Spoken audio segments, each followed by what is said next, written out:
In this episode, I talk about my recent trip to the UK, and after taping it, I realized I left off a whole lot of things I could have talked about, which might be open for a future episode, including the Houses of Parliament and the Greenwich Royal Observatory.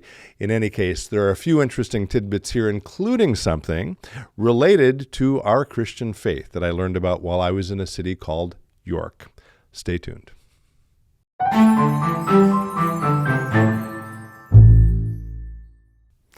Hello, friends. Pastor Tim Westermeyer here, Senior Pastor of St. Philip Deacon in the western suburbs of Minneapolis. Good to be with you as always.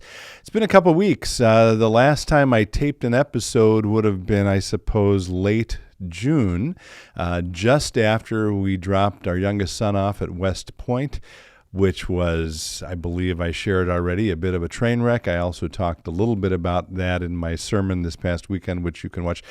West Point wasn't a train wreck, mind you, just the travel that weekend was. We had a real challenge getting out there. After we did get him there safely, and he's doing well, we headed off to England for a couple of weeks, the UK, I guess, more technically, because we were also in Scotland. And I want to share really just one discovery I made while I was there, which I'll share at the end. But just to summarize our trip,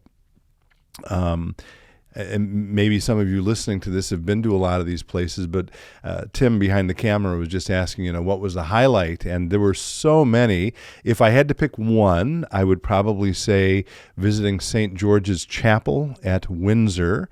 If you watched the Queen's funeral, that was at Westminster Abbey in London, but then her final commendation service was at St. George's at Windsor, and that's where she was laid to rest in a crypt with her father and mother and Prince Philip.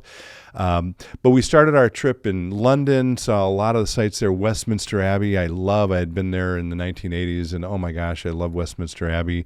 It's a wonderful place. Saw the Tower of London. We saw the Royal Mews, where the carriages and the royal cars are kept, and the horses. Went to the Churchill War Rooms, the Imperial War Museum. What else do we see in London? St. Paul's Cathedral, St. Martin in the Fields. Went to a lot of churches. And I've mentioned this before, but if you are on Instagram and you're interested in seeing some of the images that I took, check out the Parallel Reflections on Faith Instagram channel.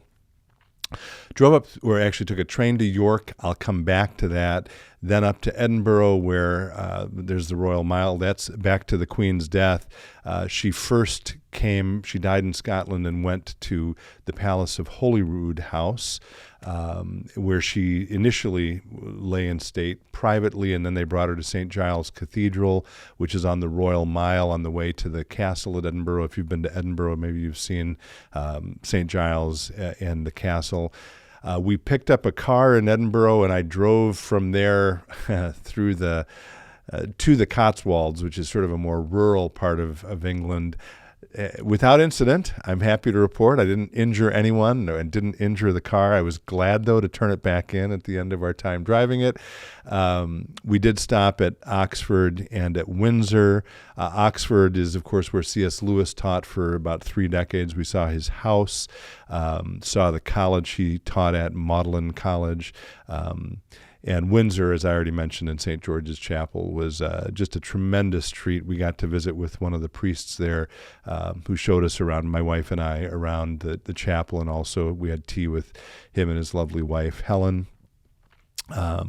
Anyway, I could talk about all of those places a long time. I'm a huge Anglophile. I love everything about the place, love the history. And many of the places we were visiting were places that I had studied a bit. I mean, certainly I know a lot about C.S. Lewis and his life. So, for example, when we were in Oxford, it was wonderful to be there, but they weren't surprises to me. But back to the city of York. And the Duke of York, by the way, is who our city, New York, or the state of New York, is named after, and that would be the Duke of York, as in York, the city, which is an ancient city in England. If you've been to York, you'll know that one of the famous places there is called the Shambles. It's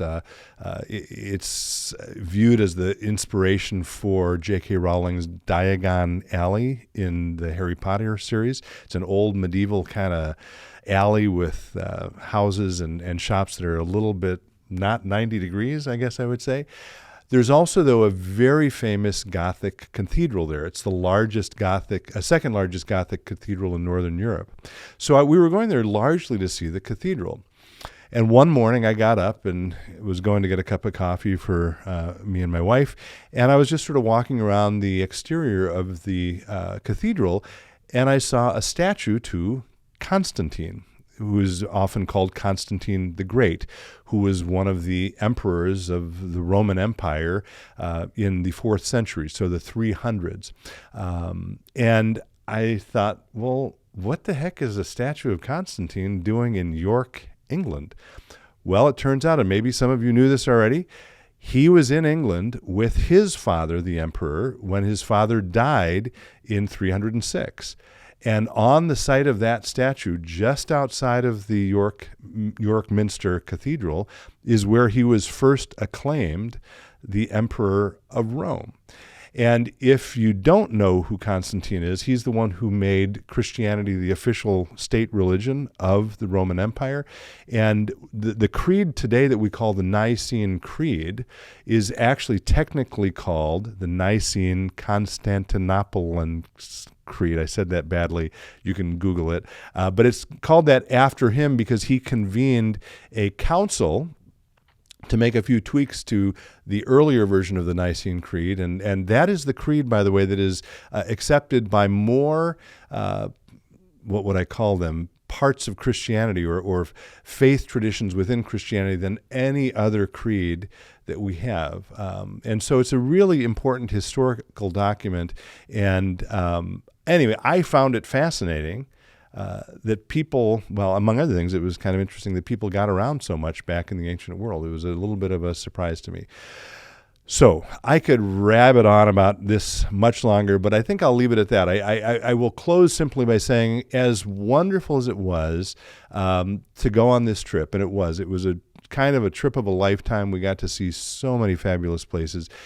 It was also wonderful to come home again, and both my wife and I were ready to come home after a couple of weeks. And so I want to just once again celebrate the home that I have here, the family I'm privileged to be part of here at St. Philip the Deacon. I have no doubt that this trip will bear all kinds of fruit for me as I think about my ministry, as we lean into the future. I had wonderful meetings with lots of pastors in England. One of them will be coming in the fall. I've mentioned that for Faith and Life. So it was good to go away, good to travel, good to visit, but it's always good to go home, and I'm grateful to be back here today. If you have thoughts about anything I've said today, or if you have sort of favorite places you've visited, or if you've been to some of the locations I mentioned and have comments about them, would you please include them below? I'm sure other people would love to hear from you as well. So again, good to be back, and as always, be well, stay in touch, and God bless.